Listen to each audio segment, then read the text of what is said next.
kan terkait organisasi ya. Sekarang tuh dilihat-lihat dari mahasiswa pun dalam mengikuti organisasi itu agak kurang seperti itu minatnya. Oh iya.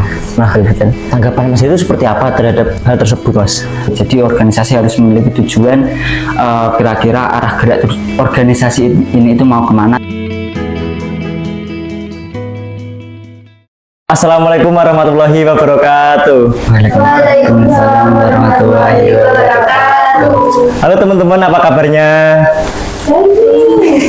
Jadi gini, pada kali ini kan kita akan mengadakan TIPO atau Matematika Podcast yang episode keempat. Jadi pada kali ini kita akan mengundang salah satu narasumber dari mahasiswa FTIK UIN Salatiga. Nah, tema TIPO kali ini adalah keorganisasian.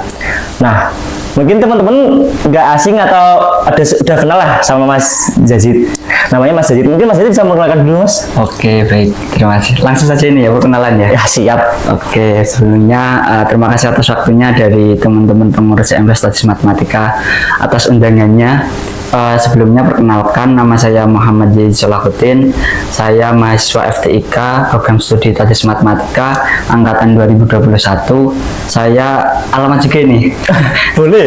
Oke, alamat saya di Kabupaten Semarang, Kecamatan Tentang. Jadi nggak jauh dari kampus, kurang lebih hanya 10 menit gitu perjalanan dari rumah ke kampus gitu. Oh, deket banget berarti masih 10 menit ya? Iya, deket banget. Keuntungan ya, karena dulu waktu awal perkuliahan, mau masuk kuliah itu sebetulnya kurang ada minat untuk kuliah gitu, tapi ada dorongan dari orang-orang sekitar untuk merekomendasikan saya untuk masuk kuliah, dan kampus paling dekat itu ya UIN Salatiga. Jadi saya masuk ke sini karena ya alasannya dekat gitu. Alasannya dekat gitu. Soalnya dulu emang nggak ada minat untuk perkuliahan gitu. Oh, nah kan ambilnya kan di UIN Salatiga. Nah, terus kan sekarang kan ambilnya di Statis Matematika, Mas ya? Iya. Mungkin bisa menjelaskan sedikit sih kenapa kok ambilnya matematika seperti itu? Oke, sebetulnya ambil matematika itu bukan hal yang kebetulan dan bukan ada paksaan dari seorang, tapi itu tumbuh karena dulu cerita dulu ya, dari waktu bangku sekolah menengah pertama itu waktu mengerjakan tryout, karena dulu kan masih ada tryout dan UN ya. Waktu mengerjakan tryout itu tentunya saya tidak, pada saat itu sekolah itu tidak terlalu biasanya serius banget ya. Yang penting sekolah dan lain-lain. Tapi ketika melihat hasil tryout pertama itu ternyata ada nilai itu yang bagus, dan ternyata nilai itu matematika dan mendongkrak nilai-nilai yang lain. Contoh kalau bahasa Inggris kan nilainya itu nggak bagus dan jelek, dan yang mendongkrak semua nilai itu nilai matematika. Jadi mulai dari tryout pertama itu saya serius dalam belajar matematika, dan alhamdulillah pada saat tryout setelahnya itu dari satu sekolahan itu ya alhamdulillah masuk ke ranking 5 besar gitu. Masya Allah. Dan itu berkat dongkrakan dari makul atau mata pelajaran matematika gitu. Jadi mulai dari situ saya serius, atau mata pelajaran yang sangat saya tekuni adalah matematika gitu. Nah, berarti ini kurang lebih sama sih, Mas, seperti itu. Awalnya juga saya dulu nggak terlalu tertarik sama matematika. Tapi itu waktu kelas berapa ya? Kelas 6. Itu kan sebenarnya saya dulu kan juga gak pinter perkalian ya. Terus saya sama bapak saya itu disuruh belajar perkalian. Dari perkalian itu saya kan awalnya nggak bisa toh, dari nggak bisa ke bisa. Nah, nyoba perkalian mudah ternyata. Habis itu kalau kita tuh bisa perkalian, kita bisa mengerjakan hal yang lainnya dari matematika seperti itu. Karena itu sebagai fondasi ya, perkalian, penjumlahan dan lain-lain gitu, untuk mengerjakan macam-macam pelajaran matematika yang lainnya gitu. Ya itu mulai dari situ serius, sempat meredup karena saya masuk di SMK ya, karena kalau SMK kan lebih ke kejuruan, dan apa yang diajarkan itu mata pelajaran seperti matematika, terus IPA, fisika, biologi itu kalau pada saat itu diajarkan cuma di kelas 10 sama 10 kayaknya. Kelas 11 itu cuman matematika. Dan itu mulai meredup, kurang menekuni matematika. Dan setelah lulus SMK itu ada yaitu dorongan dari orang tua untuk kuliah. Dan pada saat itu ya karena sukanya matematika, yang milihnya matematika. Dan ya karena itu memilih matematika bukan hal yang kebetulan atau paksaan, tapi itu karena dari diri sendiri gitu. Ya alhamdulillah, walaupun karena lulusan SMK di perkuliahan ini sangat nggak sangat ding, tapi lumayan tertinggal dari teman-teman lain yang lulusan SMA ya, yang apalagi yang ambilnya MIPA. Tapi karena SMK-nya saya TKJ ya hampir bisa mengikuti gitu. Seperti itu. Berarti itu sedikit cerita terkait milih matematika. ya jodohnya di sini. Gitu ya Mas. Jadi gini Mas, jadi kan tema Tipe kali ini kan adalah keorganisasian. Ya, kan dari teman-teman pasti juga tanya toh, apa sih organisasi? Nah, menurut Mas itu organisasi apa sih? Oke, terkait apa itu organisasi, kalau berbicara tentang pengertiannya, mungkin yang pertama tentang definisi organisasi terlebih dahulu.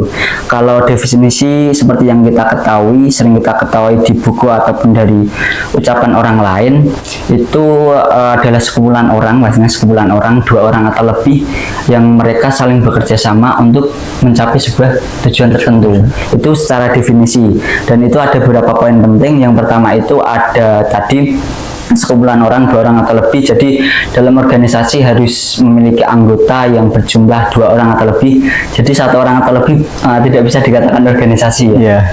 Ketika hanya 1 orang. Terus yang mereka saling bekerja sama di sini, jadi bukan hanya 1 orang saja yang bekerja sama, tapi mereka saling bekerja sama. Jadi ketika hanya 1 orang yang bekerja sama ya itu kurang ideal organisasi tersebut. Jadi dalam organisasi di sini tidak ada istilah Superman atau 1 orang yang memiliki super atau ya bekerja sendiri, tapi super tim. Jadi mereka saling bekerja sama, tim ini bekerja sama untuk menjadi super gitu, untuk tadi tujuannya mencapai tujuan tertentu. Jadi ada 3 poin, sekumpulan orang, 2 orang atau lebih, terus bekerja sama, terus yang ketiga tadi itu memiliki tujuan tertentu. Jadi organisasi harus memiliki tujuan, kira-kira arah gerak organisasi ini itu mau kemana. Contohnya entah organisasi tentang editing, organisasi tentang musik dan lain-lain. Jadi mereka memiliki tujuan yang jelas, nanti organisasi mau diarahkan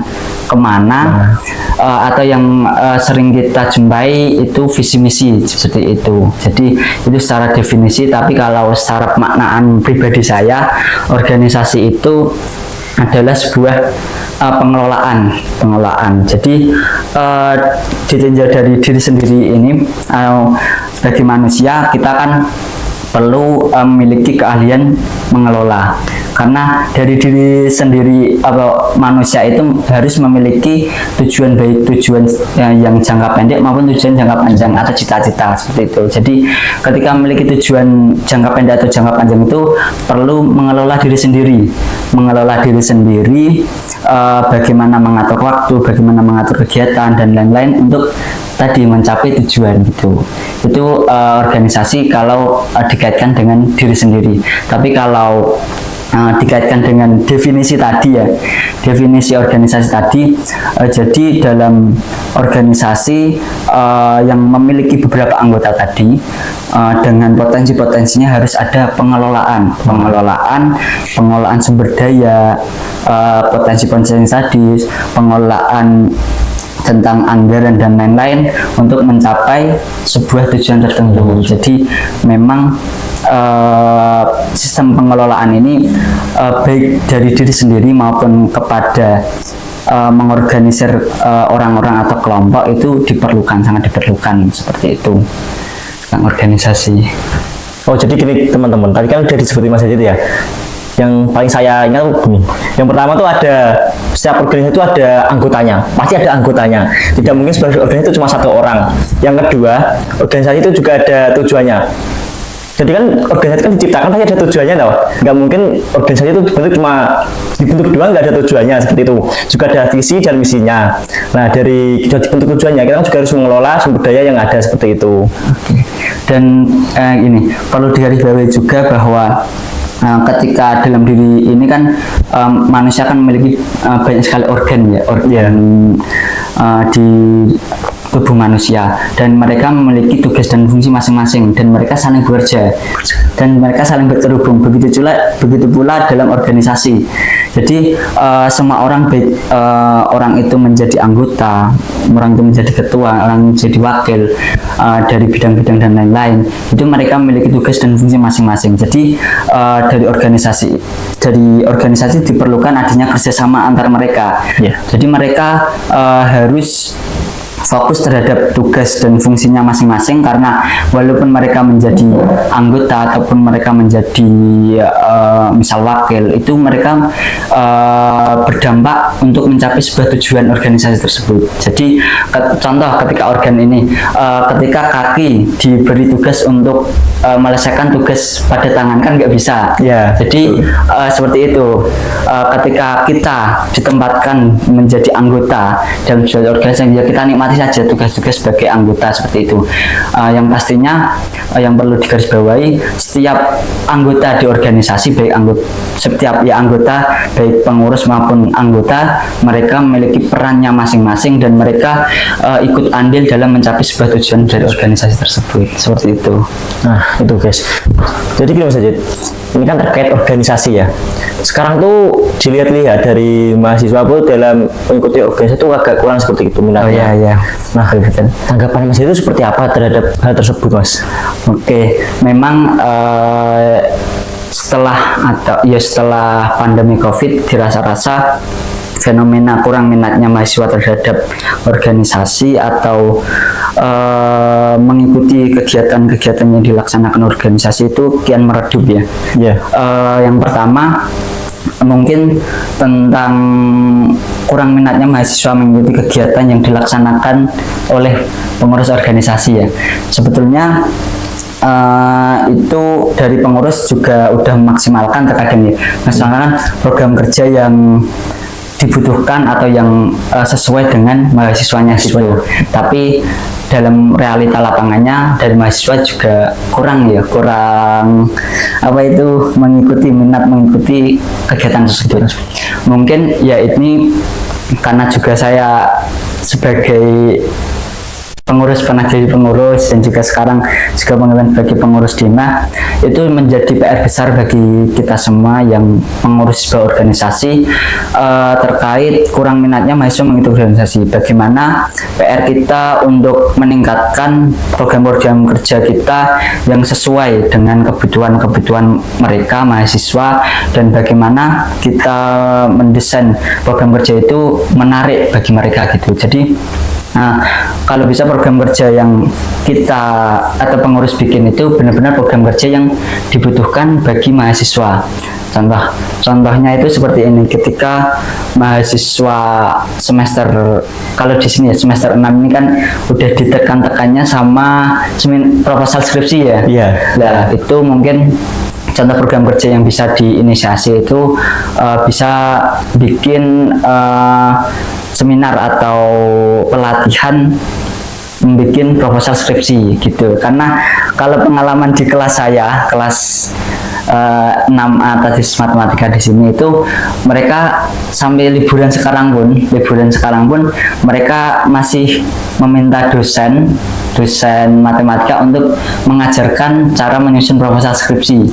Sampai liburan ini pun mereka masih menghubungi dosen mencari waktu untuk diajari cara menyusun skripsi lah. Itu mungkin ketika program kerja itu beranjak dari kebutuhan mahasiswa, sedikit meminimalisir untuk menambahkan rasa minat mahasiswa mengikuti program kerja yang diadakan. Dan juga bagi pengurus juga sering-sering juga untuk menanyai dari mahasiswa itu juga gitu. Itu mungkin terkait bagaimana mahasiswa supaya ikut andil dalam program kerja yang dilaksanakan. Terkait mahasiswa yang kurang minat mengikuti organisasi ya, ini sungguh sangat disayangkan karena status mahasiswa di sini menurut saya adalah luar biasa, karena dari sekian juta, sekian ratus penduduk Indonesia hanya kurang lebih 6%-nya itu yang bisa mengenyam atau merasakan dunia perkuliahan. Nah itu dengan status mahasiswa yang luar biasa ini, dan diharapkan mahasiswa ini kan nantinya menjadi penerus bangsa ya, pemimpin bangsa ya, dan itu sebuah tuntutan bagi kita mahasiswa untuk memiliki keahlian yang banyak. Dengan durasi singkatnya, status mahasiswa yang idealnya 4 tahun ya mahasiswa ya, 4 tahun. 4 tahun ini diharuskan mereka melalui proses-proses positif yang dapat membangun dirinya untuk memperoleh keahlian yang sesuai studinya, atau keahlian dari studinya seperti kepemimpinan, terus kerjasama tim dan lain-lain, dan itu diperlukan. Jadi menurut saya ya sangat disayangkan ketika tidak minat, karena keahlian banyak sekali yang tidak kita temui di bangku perkuliahan, tapi kita temui di bangku organisasi seperti itu. Jadi mungkin ya bisa buat gambaran kepada teman-teman penonton ya, teman-teman penonton dari Tipo ini untuk merefleksi dirinya lagi, kira-kira butuh nggak keahlian yang di luar dari bangku perkuliahan seperti itu. Keuntungan mengikuti organisasi selama ini sebetulnya banyak sekali. Relasi itu bukan hanya omong-omongan saja ya. Contoh orang mau naik ojek iya. Dulu kan masih melambaikan tangan gitu, malih berdiri di samping jalan. Terus kalau sekarang kan cuman lewat aplikasi, tinggal pesan aja.